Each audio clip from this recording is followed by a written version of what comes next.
Hello guys, so ito yung chicken tocino na ginawa ko. Minarinate ko last time. Lulutuin ko na siya pambaon.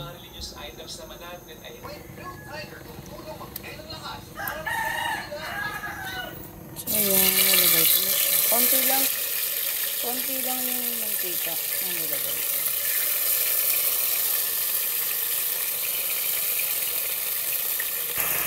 So ayan na, nakasalang na sila. Bali,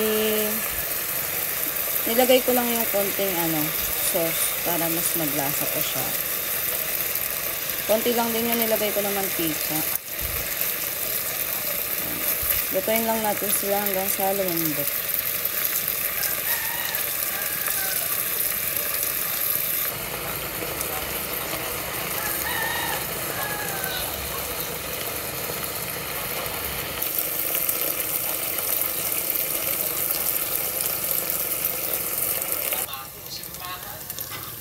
So, yan. Luto na to, guys.